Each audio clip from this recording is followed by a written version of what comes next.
Hello students, आज के इस वीडियो लेक्चर में हम एसपी का चैप्टर नंबर 2 में रिटेन्ड अर्निंग्स करेंगे। हमने प्रीवियस लेक्चर में हमने टाइप्स ऑफ प्रेफरेंस शेयर्स किया था।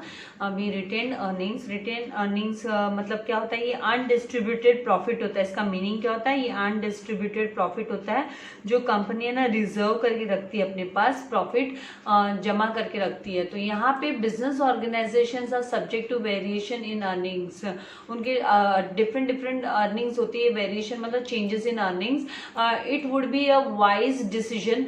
तो वेरिएशंस इन अर्निंग्स का मतलब क्या होता है? ऐसे कोई फिक्स थोड़ी ना रहता है कि है ना हर साल इतना ही प्रॉफिट होगा, उसकी अर्निंग इतनी होगी, इनकम इतनी होगी, वो तो फिक्स रहता नहीं है। अगर आप एग्जांपल लो तो हम अगर घर अपने हाउस होल्ड इनकम का भी हम बात करें तो कभी कभी क्या होता है कि अर्निंग्स है ना हम बता नहीं सकते कि हमारी अर्निंग्स कितनी होगी अनलेस एंड अनटिल कोई फिक्स्ड जॉब है। अगर किसी की फिक्स जॉब पे, उनको फिक्स सैलरी पे कोई जॉब कर रहा है तो बात अलग है। और अगर वो मार्केटिंग रिलेटेड कुछ काम कर रहा है तो वहां पे फ्लक्चुएशंस होंगे, वहां पे वेरिएशंस होंगे इनकम अर्निंग में भी। तो उसी तरीके से कोई भी बिजनेस है तो बिजनेस ऑर्गेनाइजेशन का कोई फिक्स्ड नहीं रहता है कि कितना अर्निंग उसकी होगा करंट ईयर में, उसको इनकम उसकी कितनी होगी वो कंफर्म नहीं रहता है। इसीलिए ये है ना वाइज डिसीजन है। वाइज डिसीजन मतलब ये है ना सही डिसीजन होता है। ये एक समझदारी वाला काम होता है कि है ना कंपनी क्या कहते हैं, keep aside a part of earning. कुछ हिस्सा अपनी अर्निंग का कुछ हिस्सा है ना साइड में रख देती है during a period of high profit. जब उसको हाई प्रॉफिट होता है तो उस समय पर वो थोड़ा अपना पैसा है ना साइड में, अर्निंग को थोड़ा साइड में रख देते हैं। वो उसको यूज नहीं करते हैं, वो फ्यूचर यूज के लिए वो साइड में जमा कर देते हैं। जैसे घरों में भी सेविंग्स होती है फ्यूचर पर्पज के लिए, यूज के लिए, वैसे ही कंपनी भी क्या करती है जब उसको अच्छी खासी इनकम होती है तो है ना मैनेजमेंट क्या करते हैं, कंपनी मैनेजमेंट वो साइड में पैसा रख देते हैं। तो इससे क्या होता है, अ prudent company does not distribute the entire profit. Prudent company मतलब एक अच्छी कंपनी है ना सारा का सारा एंटायर जो उसके पास प्रॉफिट आता है, अर्न होता है, वो शेयर होल्डर्स में डिस्ट्रीब्यूट नहीं करती है। A part of profit is written by the company. उसका कुछ हिस्सा प्रॉफिट का सरप्लस, जो प्रॉफिट हाई प्रॉफिट होता है उस समय पे कुछ हिस्सा कंपनी क्या करती है in the form of reserve fund. जैसे मैंने कहा कि रिटेन अर्निंग बोले तो रिजर्व फंड हो गया, ये आपका अनडिस्ट्रीब्यूटेड प्रॉफिट हो गया, राइट। तो वो इन द फॉर्म ऑफ वो क्या करती है उस टाइप ऑफ रिजर्व फंड, एक तरीके से एक रिजर्व फंड का टाइप हो गया ये कि रिजर्व फंड करके वो रख देती है। And these reserves are retained earnings of the company. तो इन रिजर्व्स को हम क्या बोलते हैं, कंपनी की रिटेन्ड अर्निंग्स बोलते हैं। उन्होंने अपने पास रिटेन करना मतलब क्या, रख लेना, उसको डिस्ट्रीब्यूट नहीं करना, अपने पास रख लेना, बांटते नहीं है, वो अपने पास रख लेते हैं, ठीक है। तो इसका क्या फायदा होता है, ये हेल्प करती है कंपनी को to overcome the downswing. जब कंपनी के बिजनेस में डाउन स्विंग होती है मतलब है ना क्या बोलते हैं, मार्केट में डिप्रेशन पीरियड चल रहा है, जब है ना मंदी का दौर चल रहा होता है तो उस टाइम पे कंपनी उसको यूटिलाइज कर सकते हैं। वो एक्यूमुलेटेड जो प्रॉफिट है उसका ओवर द इयर्स करना पड़ता है ये रिटेन अर्निंग्स। ये कोई 1 साल 2 साल का बात नहीं, हर साल है ना कुछ बचा के रखना है। ये है ना सही पॉलिसी होती है, वाइज पॉलिसी होती है। ये घरों में भी लागू होती है और ये कंपनीज भी है ना एक तरीके से बड़ी फैमिली हो गई एट लार्ज, उनको बहुत सारे लोगों को सैलरी देनी है, उनको अपना बिजनेस कंटिन्यू रखना है, मेंटेन रखना है, तो इसके लिए सभी लोग इसको फॉलो करते हैं। रिटेन्ड अर्निंग सभी चाहते हैं। तो the sum of the total retain earnings get accumulated over the years. काफी सालों से बार बार हर साल है ना कुछ रिटेन करने पे वो एक्यूमुलेटेड होते जाता है, जमा होते जाता है, ठीक है, एक्यूमुलेटेड होते जाता है। And this accumulated profits are, और फिर उसके बाद में ये जो एक्यूमुलेटेड जमा किया हुआ प्रॉफिट है वो री इन्वेस्ट किया जाता है in the business rather than distributed as a dividend. Dividend में डिविडेंड डिस्ट्रीब्यूट करने के बजाय, इसको एज अ डिविडेंड डिस्ट्रीब्यूट करने के बजाय कंपनी क्या करती है, बिजनेस में री इन्वेस्ट कर लेती है। री इन्वेस्ट कर लेना मतलब कंपनी, अगर कंपनी का प्लानिंग है कि चलो कंपनी का बिजनेस एक्सपैंड करना है या कंपनी को नया मशीनरी लाना है, कंपनी को कुछ नए टेक्नोलॉजीज लानी है, तो उस टाइम पे इस पैसे को कंपनी क्या करती है, यूटिलाइजेशन कर लेती है। अभी यहाँ पे the process of accumulating corporate profits मतलब कंपनी का प्रॉफिट को जो एक्यूमुलेट करने के प्रोसेस को the process of accumulating corporate profits and their utilization, और बाद में उसको यूटिलाइज करते हैं वो लोग, इन बिजनेस में यूटिलाइज करते हैं, is called as a retained earnings. उसको बोला जाता है retained earnings, it is known as retained earnings. अगर इन सिंपल वर्ड्स हम बोले, एक साधारण तरीके से हम इसको बोले, तो a part of net profit, जो कंपनी का नेट प्रॉफिट होता है उसका कुछ हिस्सा, कुछ फ्रैक्शन, ओके, एक पार्ट, उसका कुछ हिस्सा which is not distributed to shareholders as a dividend, जो कि है ना शेयर होल्डर्स को डिस्ट्रीब्यूट नहीं किया जाता है, उसको बोला जाता है is retained by the company, जिसको कंपनी रख लेती है in the form of reserve fund, that is called as a retained earnings. Now company converts its reserves into bonus share capital. Company क्या करती है, कभी कभी अपनी इस रिजर्व फंड को क्या करती है, जो रिजर्व्स उन्होंने रखे हैं उनको कन्वर्ट कर लेती है बोनस शेयर कैपिटल में, एंड कैपिटलाइज इट्स प्रॉफिट्स, और अपने प्रॉफिट को कैपिटलाइज कर लेती है, मतलब उसको एज अ कैपिटल यूज करना स्टार्ट कर देती है कंपनी। तो उसको दिस कैपिटलाइजेशन ऑफ प्रॉफिट, इस कैपिटलाइजेशन ऑफ प्रॉफिट को कैसे वो कैपिटलाइज करती है, इनको वो इश्यू करती है, बोनस शेयर्स इश्यू करती है।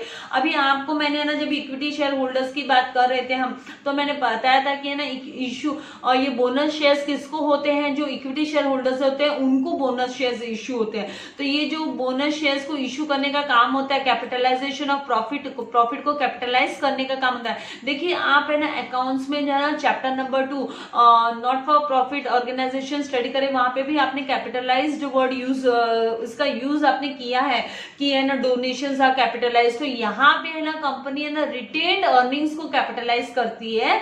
किस लिए कैपिटलाइज करती है, कैसे कैपिटलाइज करेगी इस अमाउंट को, कैसे वो कैपिटल के रूप में इस अमाउंट को कन्वर्ट करेगी, तो by issuing bonus shares to its shareholders, अपने शेयर होल्डर्स को बोनस शेयर्स देती है, is known as a flowing back of profit. तो इसको हम क्या बोलते हैं, फ्लोइंग बैक करना, सेल्फ फाइनेंसिंग करना। कंपनी खुद से अपने बिजनेस को फाइनेंस कर रही है, सेल्फ फाइनेंस कर रही है via retained earnings, retained earning के थ्रू वो क्या कर रही है, फ्लो बैक कर रही है, फ्लोइंग बैक ऑफ प्रॉफिट कर रही है और सेल्फ फाइनेंस कर रही है अपनी by issuing issue of bonus shares के, बोनस शेयर्स इश्यू करके वो अपने शेयर होल्डर्स को। So bonus shares are issued free of cost. इस जगह पे ना कोई शेयर होल्डर को कोई पैसा नहीं देना होता है। क्यों नहीं देना होता, क्योंकि कंपनी ने क्या किया, अपना जो एक्यूमुलेटेड प्रॉफिट है ओवर द इयर्स, उसने जो प्रॉफिट एक्यूमुलेट किया था, जमा किया था, कंपनी उसको कैपिटलाइज कर रही है to the exist by giving issuing, by giving bonus shares to the existing equity shareholders. उनके जो एग्जिस्टिंग पहले से जो ऑलरेडी इक्विटी शेयर होल्डर्स हैं उनको बोनस शेयर्स इशू करते हुए वो फ्री में बोनस शेयर्स देती है out of the retained earnings. तो उसको बोला जाता है कैपिटलाइज करना प्रॉफिट को, रिटेन्ड प्रॉफिट को, जो बचा हुआ रिटेन्ड अर्निंग है उसको कैपिटलाइज कर लिया, कंपनी ने अपनी बिजनेस को सेल्फ फाइनेंस कर लिया। Now the management can convert retained earnings, management है ना जो रिटेन्ड अर्निंग्स है, जो बचाई हुई जो अर्निंग्स है उसको मैनेजमेंट क्या कर सकती है, रिटेन्ड अर्निंग को, रिटेन्ड जो प्रॉफिट है, रिटेन्ड अर्निंग है उसको management permanent share capital by issuing bonus shares, bonus share issue करते हुए वो परमानेंट कैपिटल की कैटेगरी में ले आती है कि वो उसका परमानेंट कैपिटल हो गया, वो परमानेंट कैपिटल बिजनेस का हो गया, which is known as capitalization of profit by issuing shares, जिसको हम बोलते हैं एक्चुअली इस कॉन्सेप्ट को क्या बोला जाता है, capitalization of profit by issuing bonus shares, capitalization of profit by issuing bonus shares बोला जाता है। नाउ द मैनेजमेंट ये it is important source of raising long term capital, अब लंबे समय तक के लिए, क्या परमानेंट कैपिटल बोले तो लंबे समय के लिए होगा, तो ये इंपॉर्टेंट सोर्स हो गया, ये इंपॉर्टेंट वे आउट हो गया। कंपनी अपने इंटरनली फाइनेंस कर लेती है अपने आप को, इंटरनल फाइनेंसिंग हो गई, ये एक तरीके से सोर्स ऑफ इंटरनल फाइनेंसिंग हो गई, अंदर से अपने बिजनेस में से ही उन्होंने पैसा लगाया, बाहर से किसी से लिया नहीं है, तो ये internal finance, internal source of finance हो गया। It is simple and cheapest method of raising finance, cheapest method हो गया, इसमें कंपनी को ना तो किसी को इंटरेस्ट देना है, ना कंपनी को इस पे कोई किसी को डिविडेंड देना था, ये क्या कंपनी ने कहीं से उधार खाते में नहीं लिया, बोरो नहीं किया है, right. So it is used by established company. अब इनको कौन यूटिलाइज करेगा, ऑब्वियसली एस्टेब्लिश्ड कंपनी। अभी नई आने वाली कंपनी के पास रिटेन्ड अर्निंग कहाँ से होगा, उसने तो बिजनेस स्टार्ट ही नहीं किया है, तो न्यू कंपनी नहीं कर सकते ये काम। रिटेन्ड अर्निंग किसके पास होती है, जो ऑलरेडी एग्जिस्टेड कंपनीज है वो लोगों के पास ही ये रिटेन्ड अर्निंग्स होती है, राइट। तो it is a internal source of finance, इसको हम इंटरनल सोर्स ऑफ फाइनेंस बोलते हैं। फाइनेंस किया कंपनी ने लेकिन इंटरनली फाइनेंस किया। Now next हम आते हैं determinants of retained earnings. Determinants मतलब factors that effect, factors which effect the retained profits. कौन कौन से फैक्टर्स है जो रिटेन्ड प्रॉफिट को, रिटेन्ड अर्निंग्स को इफेक्ट करते हैं। ओके, सो यहाँ पे पहला फैक्टर है total earnings of the company. Total earning, company की टोटल अर्निंग को इफेक्ट करता है। If there is ample of profit, अगर कंपनी बहुत too much of profit earn कर रही है company, then company can save and retain, company है ना बचा सकती है, साइड में रख सकती है, can keep aside some parts of the profit, क्योंकि उसके पास इतना प्रॉफिट होता है कि वो है ना सारे के सारे उसके जो डिबेंचर होल्डर्स है उनको उन्होंने इंटरेस्ट दे दिया, उन्होंने जो लोन बोरो किया था उसका भी इंटरेस्ट पेमेंट कर दिया, उन्होंने है ना प्रेफरेंस शेयर होल्डर्स को भी है ना डिविडेंड पे कर दिया, और उसके बाद में उसके जो इक्विटी शेयर होल्डर्स है उनको भी दे दिया, उसके बाद में भी कंपनी के पास सरप्लस प्रॉफिट बच गया, काफी प्रॉफिट बच गया, तो कंपनी क्या करती है, मोर अर्निंग्स है तो उस टाइम पे कंपनी कैन सेव मोर। तो जितनी ज्यादा, ये फैक्टर मेन फैक्टर हो गया कि कंपनी पहले बात तो प्रॉफिट मेकिंग कंपनी होनी चाहिए, company ample of profit earn करना चाहिए कंपनी ने। अगर उसने ज्यादा प्लेंटी ऑफ प्रॉफिट अर्न नहीं किया तो कहां से बचत होगी, राइट। तो larger the earnings larger the savings हम बोल सकते हैं, we can say that larger the earnings larger the saving, तो more the earnings a company can save more। तो आप ये ना प्रोवर्ब यूज मतलब ये यूज कर सकते हो यहाँ पे स्लोगन की larger the earnings larger the savings होगी। ये किसका, ये प्रिंसिपल किसने दिया है, ये principle, this principle is put forth by the economist JM Keynes ने बोला है। ये जेएम किन्स का कहना है कि लार्जर अर्निंग्स होगी तो लार्जर सेविंग्स भी होगी। ओके, तो it is also subject of attitude of top management. ये टॉप मैनेजमेंट का के एटीट्यूड पे भी डिपेंड करता है। It is a subject to the attitude of top management to determine the part of retain earnings. वो determine करेंगे, वो डिसाइड करेंगे कि वो कितना amount of retain earnings save करेंगे एवरी ईयर, तो ये उसके ऊपर भी डिपेंड करता है। तो ये मेन फैक्टर हो गया कि total earnings of the company, company कितना अर्न कर रही है उसके ऊपर डिपेंड करता है। तो ये as per the JM Keynes, the economist JM Keynes, you can say that he says that larger the earnings larger the savings, तो उसके ऊपर ये चलता है। Now next second taxation policies. तो यहाँ पे टैक्सेशन पॉलिसीज में आप आओगे तो यहाँ पे हम बोल सकते हैं कि ये taxation policies of government is also एक इंपॉर्टेंट डिटर्मिनेंट हो गया, फैक्टर हो गया ऑफ अ कॉर्पोरेट सेविंग्स की, कोई भी कॉर्पोरेट कितना सेव करेगा करके।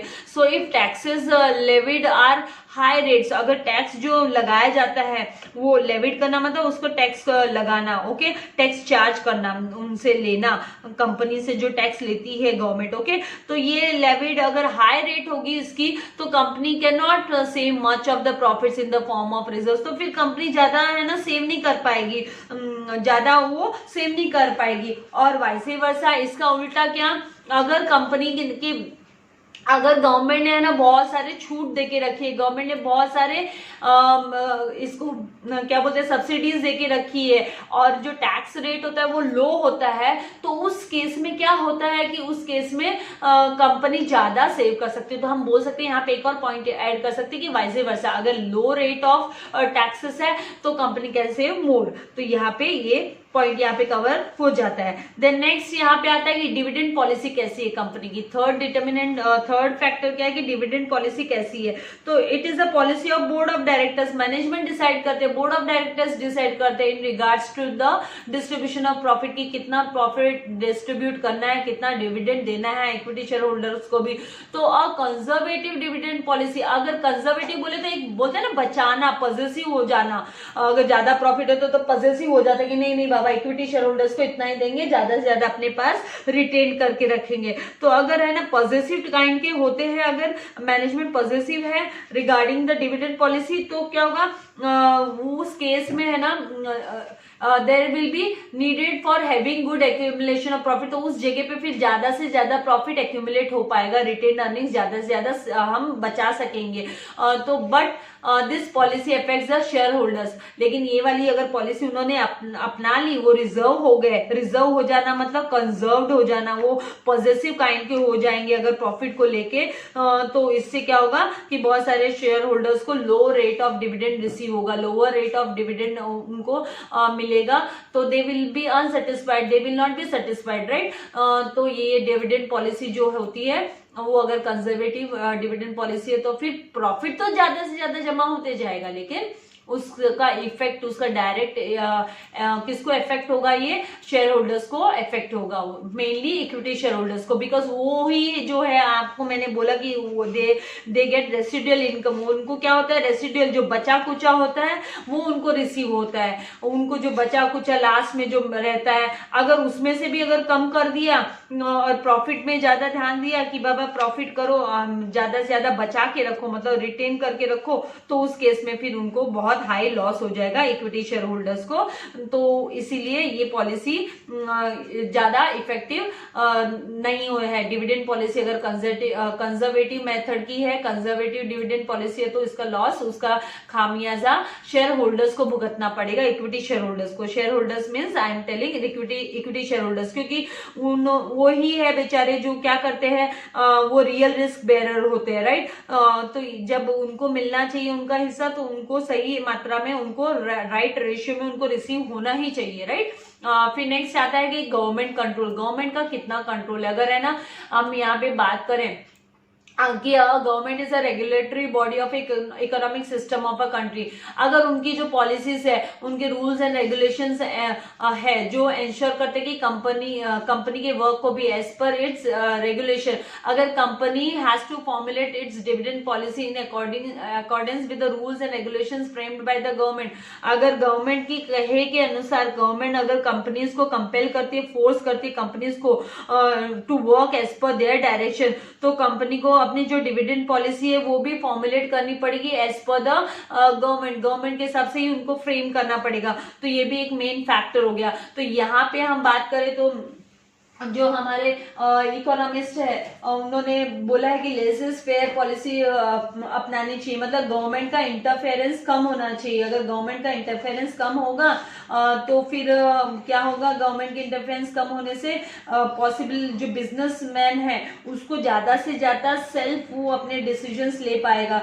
तो ये गवर्नमेंट इंटरफेयर कम करनी चाहिए, लेकिन ये मेन फैक्टर है कि गवर्नमेंट का कंट्रोल कितना है। अगर गवर्नमेंट ने ज्यादा स्ट्रिक्ट है, उसकी कम्युनिस्ट गवर्नमेंट है, उस regulatory body of economic system है अगर वहां पे, तो कंपनी को एज पर द गवर्नमेंट ही काम करना पड़ेगा, वो अपने हिसाब से नहीं कर सकते काम, उसको गवर्नमेंट के कहे मुताबिक उनके लाए हुए रूल्स रेगुलेशंस के हिसाब से ही उनको चलना पड़ेगा। तो यहाँ पे जो हमारे जो वेल्थ ओरिएंटेड डेफिनेशन जिन्होंने इकोनॉमिस्ट नहीं, मैं यहाँ पे इकोनॉमिस्ट का एक कॉन्सेप्ट यहाँ पे ला देती हूँ कि अगर है ना एडम स्मिथ के हिसाब से अगर बिजनेस में है ना कोई भी इंटरवेंशन नहीं होनी चाहिए, नॉन इंटरवेंशन होना चाहिए गवर्नमेंट का। अगर नॉन इंटरवेंशन रहेगा तो ज्यादा से ज्यादा वेल्थ एक्यूमुलेट होगी। तो यहाँ पे लेसेस फेयर पॉलिसी अपनाई जानी चाहिए, लेकिन ये डिपेंड करता है एवरी इकोनॉमी, एवरी कंट्री के सिस्टम पे कि उनकी इकोनॉमिक सिस्टम गवर्नमेंट के हिसाब से कितने रेगुलेशंस है, क्या है, उसके हिसाब से चलती है। कैपिटल एंड वेल्थ एक्यूमुलेशन के लिए मेनली लेसेस फेयर पॉलिसी होनी चाहिए as per the Adam Smith. तो यहाँ पे हमने इस वीडियो लेक्चर में रिटेन अर्निंग्स का मीनिंग और इसका यूजफुलनेस क्या है, कंपनी के लिए इसका क्या फायदा है, और कौन कौन से फैक्टर्स है और कौन कौन से डिटर्मिनेंट्स है, फैक्टर्स है जो अफेक्ट करते हैं रिटेन अर्निंग को, ये हमने स्टडी किया। नेक्स्ट वीडियो लेक्चर में हम सोर्सेस ऑफ बोरोड फंड, जो बोरोड कैपिटल है वो स्टडी करेंगे। आई होप आपको सब समझ में आया है। अगर आपने मेरे चैनल को अभी तक सब्सक्राइब नहीं किया है तो प्लीज सब्सक्राइब कीजिए, लाइक कीजिए, ज्यादा से ज्यादा फ्रेंड्स के साथ शेयर कीजिए। Thank you very much my dear students, God bless you all.